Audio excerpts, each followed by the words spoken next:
누가 누구의 편에 서 있는지 아무도 모르는 밤.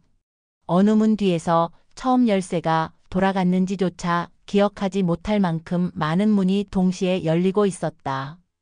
폐부를 찌르는 정적 속에서 가장 먼저 나온 것은 고백이 아니라 계산이었고, 다음은 의심이었으며, 마지막에야 늦은 진실이 허겁지겁 따라붙었다.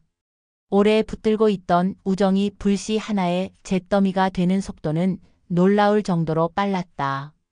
이 지역은 한 번도 이런 방식으로 무너져 본 적이 없다고 믿었으나, 믿음이라는 단어가 가장 먼저 자신을 배반한다는 사실을 오늘에서야 뼈로 알았다. 박성재는 미소를 잃지 않았다. 미소가 믿음 대신 일을 해주던 시절을 지났는데도 여전히 그 표정을 습관처럼 달고 다녔다. 지은호는 자신의 출생 비밀이 더 이상 집 안이나 마음속의 작은 방에만 머무르지 않음을 느끼며 모든 관계 위에 내려앉은 서늘한 공기를 손끝으로 더듬었다. 지강호는 전등이 꺼진 듯한 속내를 품고 누나 때문에 자신이 미끄러졌다고 확신하는 어두운 확신을 매일 새로 닦았다. 이수빈은 화려함이란 이름의 거울 앞에서 자신이 장식인지 배우인지 분간하지 못하면서도 누군가를 조종하는 손만큼은 잊지 않았다. 그들의 주변에서 오래된 어른들의 그림자도 움직였다. 이상철은 옳다고 믿은 선택들이 세월을 지나 오히려 굴레가 되어 아들들의 발목을 묶는 장면을 지켜보며 한숨을 길게 삼켰다. 김다정은 집안의 금 간 곳을 손수건으로 막아보려 했으나 손수건이 젖는 속도가 너무 빨라 결국 손을 떼지 못했다. 조옥래는 나무에 나이테를 세듯 말없이 아이들의 얼굴을 후고 김장수는 말보다 침묵의 무게가 더 크다는 사실을 오래전부터 알고 있었다. 고성희는 권력이란 이름의 실을 여러 가닥 손에 쥐고 있었다. 그 실의 끝에 누가 묶였는지, 누가 스스로 걸어 들어왔는지 그녀는 늘 구분했다. 그리고 박진석은 오래된 기업의 문을 닫는 손잡이를 잡은 채 누가 들어오고 누가 쫓겨나는지 숫자와 관계로 재단했다. 서류가 한 장, 두 장 넘어갈 때마다 종이의 마찰음이 작은 칼날처럼 귓속을 긁었다. 투자자협회가 뿌린 발표장은 한낮의 열기를 잃지 못한 채 밤이 되어도 뜨거웠다. 지역은 발표 순서를 기다리며 숨을 고르고 있었고 은호는 그 곁에서 조용히 문장을 외웠다. 손에 쥔 계획안의 모서리가 미세하게 구겨져 있었다. 말이 많던 젊은 날을 지나 이제는 필요한 말만 하려 했건만 필요한 말이 가장 어려운 법이었다. 그리고 심사석의 가운데 자리 거기에 성재가 앉아 있었다. 그 얼굴은 낯익었고 그 자리는 낯설었다. 낯익은 얼굴과 낯선 자리의 조합은 대개 한 가지 결론으로 갔다. 누군가의 판이 이미 짜여 있다는 결론이었다. 발표가 시작되자 화면 대신 말이 움직였다. 구조와 수치, 예상과 위험, 보완과 기회가 순서대로 나열되었다. 문장의 첫머리마다 담담한 자신감이 놓였다. 그런데 질의가 시작되면서 이상한 냄새가 떠올랐다. 성재가 던진 질문은 지난밤 지역이 마지막으로 덧붙인 보안 문단의 키워드를 정확히 찔렀다. 수치의 반올림 자리, 문장 속의 구두점 하나까지 짚는 손놀림이었다. 우연히 겹치면 필연이 된다. 그 순간 지역의 등줄기를 타고 식은 기운이 내렸다. 자리를 떠나 누군가의 손이 그의 파일을 만진 적이 있는가라는 질문이 아주 조용히 그의 뒷목을 잡았다. 발표가 끝나고 성재는 아주 점잖은 한마디로 정리를 했다. 좋은 시도이고 시장성도 보이며 다만 규모 확장에 대한 추가 검토가 필요하다는 언급. 그리고 이어진 자신의 제안. 같은 분야, 같은 단계, 같은 세그먼트, 같은 파트너십 구조의 계획이었다. 다른 것이 있다면 규모와 후견인의 무게였다. 더 많은 자금, 더 넓은 네트워크, 더 두꺼운 안전망. 그 모든 것을 들이밀며 성재는 마지막 문장에 작은 미소를 올렸다. 누구에게 맡겨야 덜 위험한가를 기준으로 판단해야 합니다. 그 문장은 발표장의 공기를 두 구역으로 가르며 느리게 퍼져나갔다. 덜 위험한 쪽으로 사람들은 고개를 돌렸다. 덜 위험한 쪽에 서기 위해 사람들은 흔들리는 눈빛을 감추었다. 은호는 그 와중에도 자신의 심장 소리가 들릴 정도로 집중하며 주변의 표정을 읽었다. 얇은 종이컵에 담긴 물이 미세하게 떨렸고 그 떨림과 같은 속도로 그녀의 눈동자도 흔들렸다. 성재가 쉬는 시간 가장자리에 다가와 낮게 말했다. 내가 지혁 옆에 있으면 함께 내려앉는다. 여기선 정답이 따로 있어. 단정적인 한마디는 선택지를 빼앗는 방식으로 작동했다. 은호는 목젖이 아프도록 침을 삼키며 입을 다물었다. 대답을 하지 않는 것이 마지막으로 남은 선택인 순간들이 있다. 대답을 하지 않는 자만이 책임을 미루어 둘 수 있다는 사실이 잔인하게 편리할 때가 있다. 그 편리함을 선택하면 다음 장면은 더 어려워진다. 편리함의 대가는 늘 비싸다. 지강호는 그날 밤 집에서 문을 3개 닫았다. 손잡이가 흔들릴 정도로 3개 닫았다. 작은 서랍 안 깊숙이 숨겨둔 얇은 종이를 꺼냈다. 가족관계증명서, 입양이라는 단어, 몇 년도 몇 월 며칠이라는 냉정한 날짜. 그 날짜가 그의 머릿속에서 모든 실패의 시작점으로 과장되어 표시되었다. 그는 술 냄새를 풍기며 누나에게 말했다. 너만 없었으면 우리 집은, 나는 이렇게 되지 않았어. 문장 끝에 쉼표마다 한숨이 박혔다. 은호는 숨을 참았다. 강호야, 네가 힘든 건 알아. 근데 내 탓만 하면 내 오늘이 바뀌지 않아. 단정과 이해 사이에서 균형 잡힌 말이 나오기 어렵다는 걸 알면서도 은호는 그 말 외에 할 수 있는 게 없었다. 지강호는 종이를 흔들며 웃었다. 웃음은 기쁜 사람의 전유물이 아니었다. 아니지. 종이에 써 있잖아. 넌 우리 집의 과거가 아니야. 난 진짜고 넌 손님이야. 명칭 하나가 사람을 어디까지 밀어낼 수 있는지 그 밤이 보여줬다. 손님이라는 단어는 오래 머물 수 없다는 뜻을 이미 품고 있었다. 은호는 물러서지 않았다. 나는 손님으로 들어왔지만 가족으로 살아왔어. 길고 느린 문장이었다. 느린 문장은 공격을 견디기 위한 방패였다. 방패는 칼날을 완전히 막지 못하지만 시간을 벌어준다. 그리고 그 시간이 사람을 구하는 경우가 있다. 아침이 되자 집의 작은 식탁 위에 가장 먼저 앉은 사람은 정순이였다. 그는 늦게까지 깨어있는 밤의 냄새를 잘 알았다. 설거지한 그릇이 맑은 소리를 내지 못하는 날이 있다. 그날이 그런 날이었다. 그는 조심스럽게 물었다. 너희 또 싸웠니? 물음표는 이미 알고 있다는 느낌을 지우지 못했다. 은호는 고개를 숙였다. 엄마, 내가 버틸게. 말의 뒷부분이 작아졌다. 정순이는 말 대신 은호의 손등을 덮었다. 손의 온기가 말보다 먼저 도착할 때가 있다. 그 온기 덕분에 하루를 버틸 수 있다. 오래전에 선택했던 비밀이 이제야 빚을 요구하는 모양이었다. 빚은 언제나 원금보다 크게 돌아온다. 중첩된 시간 속에서 다른 쪽의 이야기도 굴러가고 있었다. 수빈은 전날 늦은 밤 고급 호텔 라운지의 깊은 소파에 앉아 있었다. 조도의 낮은 조명은 거짓말을 숨기기에 좋았다. 성재가 늦게 도착했다. 자리의 끝에 앉아 잔을 굴렸다. 수빈이 먼저 웃었다. 나한테 원하는 거 대놓고 말해. 서투른 밀당은 취미가 아니거든. 성재는 잔을 들어 올렸다. 원하는 건 단순해. 시끄럽지 않은 동맹. 단어의 조합이 예민했다. 시끄럽지 않은 동맹은 비밀 유지와 침묵을 동시에 요구했다.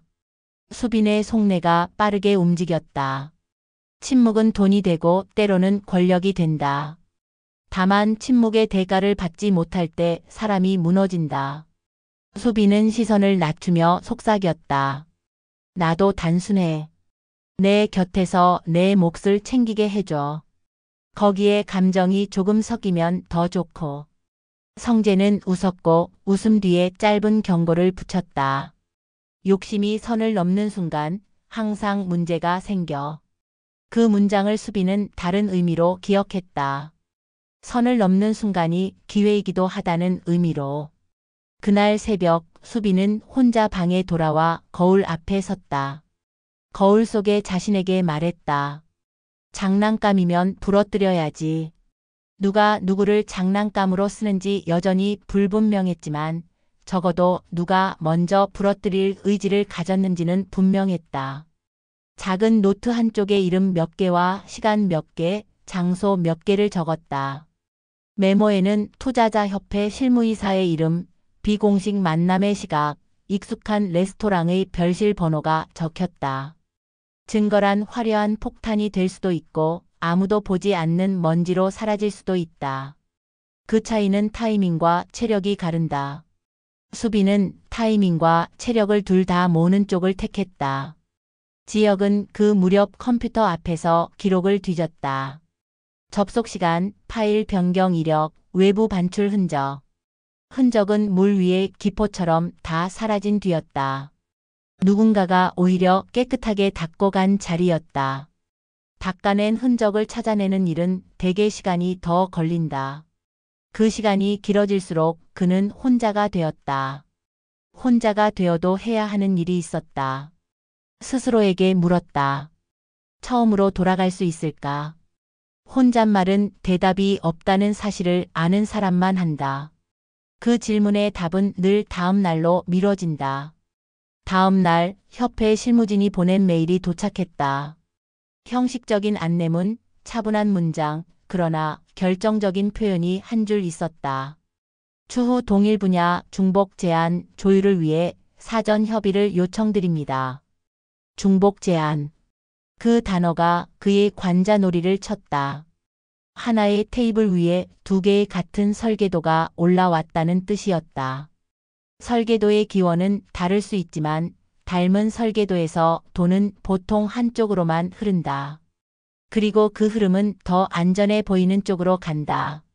누가 더 안전한지, 누가 더 크고 둔중한 보호막을 가졌는지 이미 모두 알고 있었다.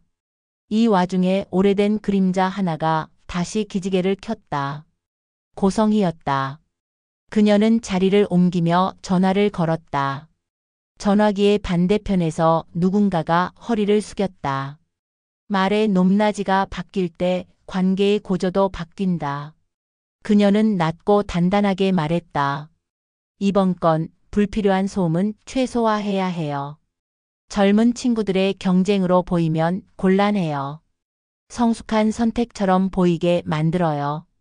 말은 공기 중에서 모양을 바꾸며 날아갔다.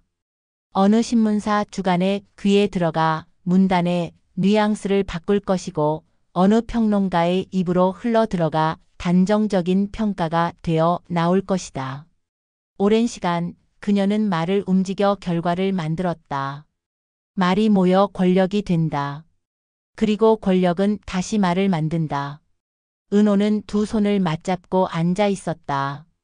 고성희에게서 연락이 왔다. 몇 번을 지웠다가 결국 그 메시지를 다시 열었다.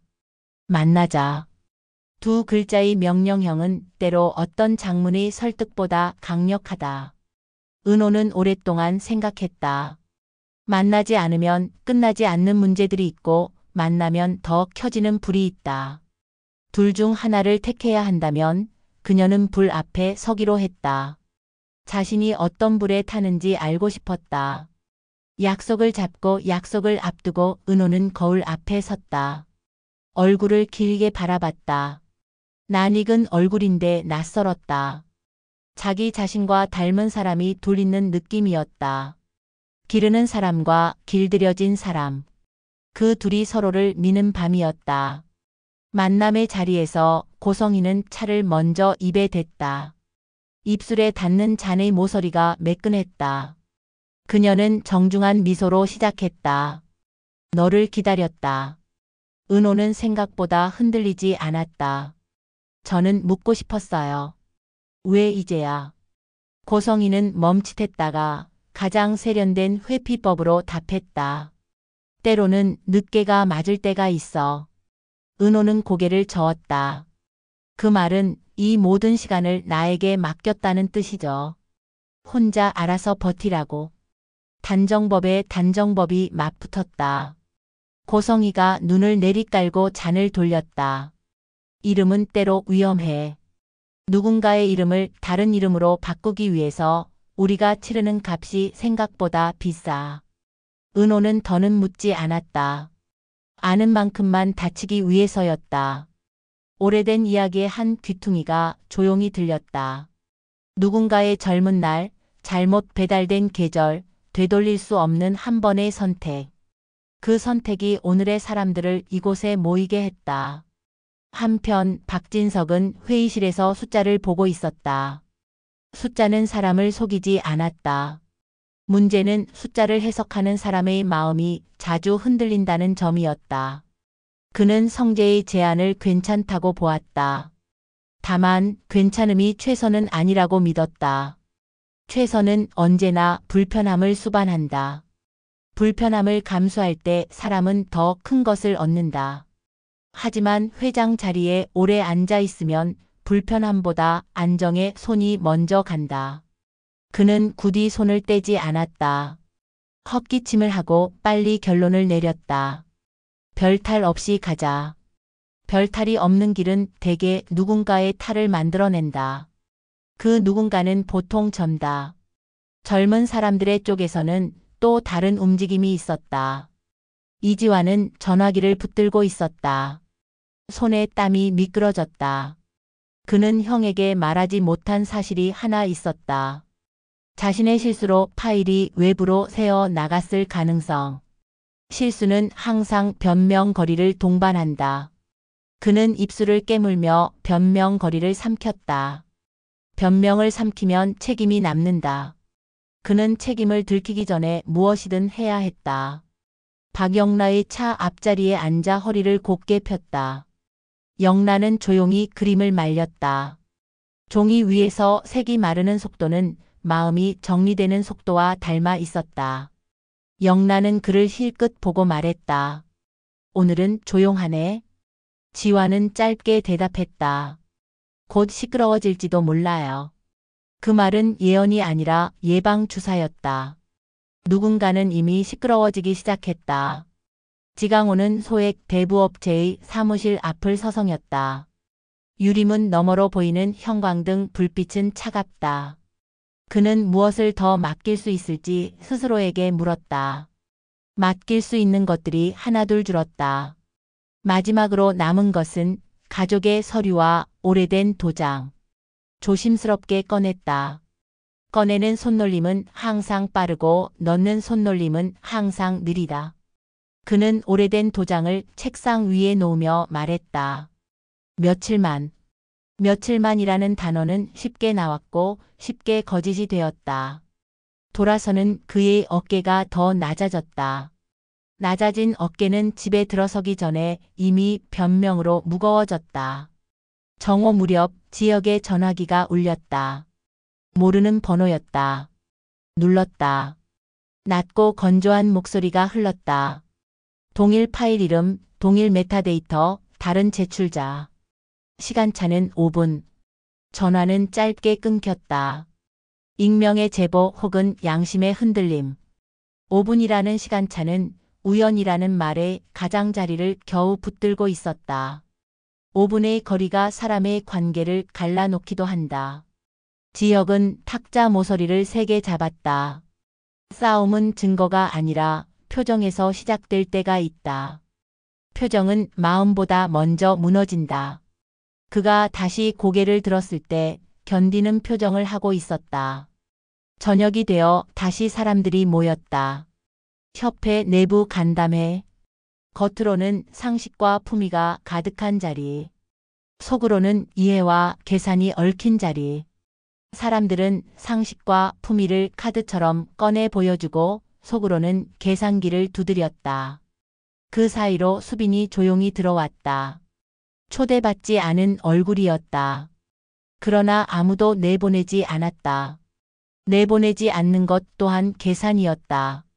수빈은 멀찍이 서서 누가 누구와 고개를 끄덕이는지, 누가 누구의 문장을 마무리해주는지 보았다. 사람의 동맹은 대개 고개 끄덕임과 문장 마무리에서 드러난다. 그녀는 핸드백에서 작은 녹음기를 꺼내지 않았다. 대신 마음속에 목록을 적었다. 누구를 먼저 흔들어야 무게중심이 무너질지, 어떤 단어로 어디를 파고들어야 목소리가 갈라질지. 그 계산은 오래 걸리지 않았다. 그날 밤 늦게 은호는 집 앞 골목에서 발걸음을 멈추었다. 휴대전화 화면에 낯선 파일 하나가 떠 있었다. 보낸 이는 표시되지 않았다. 압축 파일의 이름은 길었고 내용은 간단했다. 두 개의 계획안, 동일한 구조, 동일한 핵심 문단, 다른 표지. 그녀는 한동안 그 화면을 바라보았다. 화면의 빛이 얼굴의 피곤함을 더 선명하게 드러냈다. 그 파일을 지역에게 보낼지, 조용히 닫아둘지 아니면 성재에게 던질지. 선택지는 셋이었고 어느 쪽이든 내일을 더 복잡하게 만들 터였다. 그녀는 결국 파일을 열었다. 화면 속 글자들이 눈앞에서 춤을 췄다. 춤은 처음엔 아름답다가 오래 보고 있으면 어지럽다. 어지럼이 가라앉을 즈음 그녀는 짧게 중얼거렸다. 이건 아니지. 그 말은 누군가에게 갚아야 할 빚의 액수를 적는 영수증처럼 들렸다. 새벽이 가까워질수록 도시는 조용해졌고 몇몇 사람들의 머릿속만 더 시끄러워졌다. 성재는 침대 모서리에 앉아 있었다. 불을 켜지 않았다. 어두운 방에서 미소를 지었다. 미소의 용도는 다양했다. 자신을 속이기, 타인을 안심시키기 혹은 둘 다. 그는 눈을 감았다. 머릿속에서 판이 한 번 더 돌아갔다. 빠지는 조각이 없는지 점검했다. 빠지는 조각은 늘 사람의 감정에서 나온다. 감정 하나가 굳은 살처럼 남아 있었다. 은호였다. 그는 자신의 감정이 계획을 해칠 만큼 자라났는지 계산해 보았다. 계산은 쉽지 않았다. 감정은 숫자로 바뀌지 않는다. 바뀌지 않는 것을 억지로 바꾸려 하면 괴물이 나온다. 그 괴물은 대개 가장 가까운 사람을 먼저 문다. 그 시간 이상철은 마당에 나와 담장을 따라 걸었다. 3번을 돌았다. 도는 동안 오래전 기억이 돌았다. 고성희와의 기억도 이름 없이 지나간 어떤 저녁도. 입안에서 오래 씹던 말이 드디어 삼켜졌다. 그는 방으로 들어가 김다정을 마주했다. 다정은 오래 참은 사람의 얼굴로 말했다. 우리 이제는 아이들 일에 솔직해져야 해요. 이상철은 천천히 고개를 끄덕였다. 솔직함이 언제나 약이 되는 건 아니라는 것을 두 사람 모두 알고 있었다. 그러나 늦은 약이라도 먹어야 밤을 넘길 수 있다. 솔직함은 약이기도 하고 독이기도 하다. 복용량을 모르기 때문이다. 다음 날 오후 협회 측에서 회의 제공지 메일이 왔다. 주제는 단순했다. 중복 제한 조율. 조율이라는 단어는 누군가에게 불공평하고 누군가에게 안도감을 준다. 불공평과 안도감이 동시에 존재하는 자리는 대개 누군가의 목소리가 줄어드는 자리였다. 지역은 참석을 결정했다. 도망치지 않기로 했다. 도망치지 않는 것이 언제나 용기라는 보장은 없지만 도망치면 증명할 기회조차 없다. 그에게 필요한 건 기회였다. 기회는 때때로 엉뚱한 방향에서 온다. 수빈이 전송 버튼을 눌렀다. 수신자 2명. 은호와 지혁. 첨부 파일 하나. 제목은 단순하게 썼다. 사실 단어 하나가 너무 커서 오히려 작아 보였다. 보내고 나서 그녀는 의자에 깊게 앉았다. 자신이 방금 어떤 판에 다리를 걷어찼는지, 어느 쪽이 먼저 무너질지 잠깐 상상했다. 상상은 늘 현실보다 잔인하거나 유약하다. 이번에는 잔인 쪽에 가까웠다. 곧장 전화가 울렸다. 성재였다. 음성으로 묻지 않았다. 메시지 한 줄이었다. 내가 뭘 보냈는지 나 모를 것 같아? 수빈은 대답하지 않았다. 대신 또 다른 창을 열었다. 스크린샷 몇 장, 녹취 요약 몇 줄. 보내지는 않았다. 사람을 흔드는 가장 좋은 방법은 모든 것을 다 보내지 않는 것이다. 남겨두는 것이 칼날의 길이를 길게 한다. 칼날은 이제 여러 방향으로 뻗었다. 은호는 파일을 반복해 읽다가 결국 지혁에게 전화를 걸었다. 그러나 벨이 울리는 동안 그녀는 전화를 끊었다. 직접 만나서 건네기로 했다. 말은 입에서 나오기 전에 자주 상한다. 손에서 손으로 건네는 종이는 가끔 말보다 오래 산다. 만나기로 1시간과 장소를 정했다. 그 직후 지강호에게서 메시지가 왔다. 오늘 밤 엄마 도장 다시 가져가야겠어. 이번 한 번만이면 돼. 이번 한 번만이라는 말이 얼마나 오랫동안 사람을 파괴해왔는지 그는 모르는 듯 했다. 은호는 뜨겁게 화가 났다가 곧 차갑게 식었다. 감정은 차게 식힐수록 오래 간다. 그 오래 가는 감정으로 그녀는 결심을 굳혔다. 오늘 각자의 선택은 서로의 목을 만져볼 것이다. 누가 먼저 숨을 몰아쉬는지, 누가 끝까지 숨을 고르는지 곧 알 수 있을 것이다. 누구도 완전히 옳지 않고 누구도 완전히 틀리지 않았다. 다만 누가 먼저 말했느냐, 누가 먼저 움직였느냐, 그 차이가 삶의 방향을 바꾸곤 한다. 밤이 오고 불이 켜지고 문이 열리고 말이 나가고 기록이 남고 표정이 굳는다. 모든 것이 끝나고 남는 것은 대개 아주 짧은 문장 하나다. 돌이킬 수 없다. 사람들은 그 짧은 문장 앞에서 길게 서 있다. 오래 서 있을수록 발 뒤꿈치가 아프다. 아픔이 클수록 사람은 움직이게 된다. 그리고 그 움직임이 다음에 비극을 만든다. 그 다음이 궁금해지는 것은 누구나 끝을 믿지 않기 때문이다. 끝이라 부르는 것들이 대개 다음의 시작이었다는 사실을 사람들은 매번 잊고 매번 다시 배운다. 오늘도 마찬가지였다. 지혁은 약속 장소로 걸었다. 주머니 속 전화기가 가벼웠다. 가벼운 것은 보통 잃어버리기 쉽다. 그는 미간을 좁혔다. 마음속에서 문이 하나 닫히고 다른 문이 열렸다. 열리는 문 너머에 무엇이 있는지 그는 알지 못했다. 다만 적어도 오늘은 도망치지 않겠다는 사실만은 알고 있었다. 은호는 종이를 봉투에 넣었다. 봉투는 얇았다. 얇은 봉투에 무거운 것이 들어 있었다. 사람의 삶은 종종 그런 불균형 위에 놓인다. 얇은 것들이 무거운 것들을 오래 견디지 못하는 날이면 소리가 난다. 작은 찢어짐의 소리. 그 소리를 들었다고 말할 사람은 많지 않다. 그러나 그 소리 이후의 침묵은 모두가 느낀다. 침묵이 시작되고 침묵이 길어질수록 누군가는 먼저 입을 연다. 그 사람이 이긴다. 혹은 진다. 중요하지 않다. 중요한 건 입을 연 순간 이미 다른 세계로 넘어간다는 점이다. 수빈은 침대에 누워 천장을 보았다. 천장은 아무 대답도 하지 않는다. 그래서 좋았다. 대답을 듣지 않는 밤은 사람을 용감하게 만든다. 그녀는 내일을 기다렸다.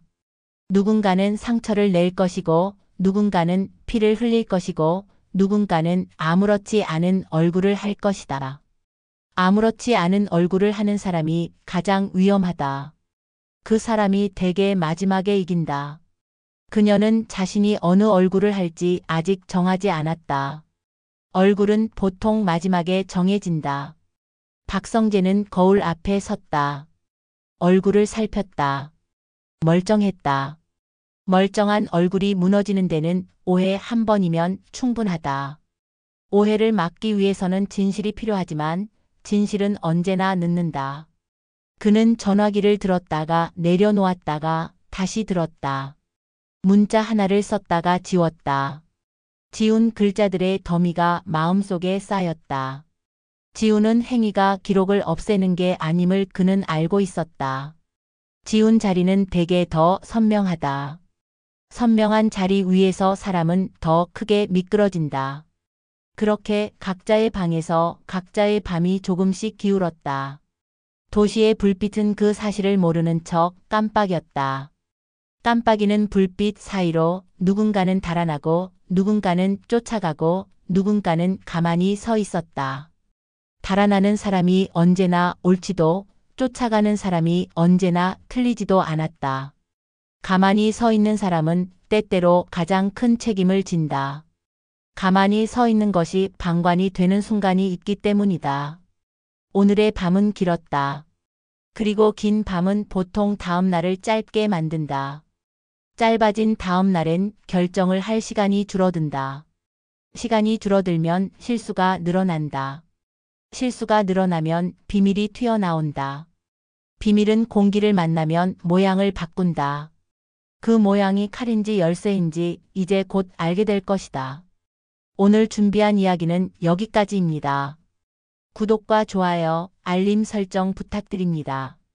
끝까지 시청해 주셔서 감사합니다.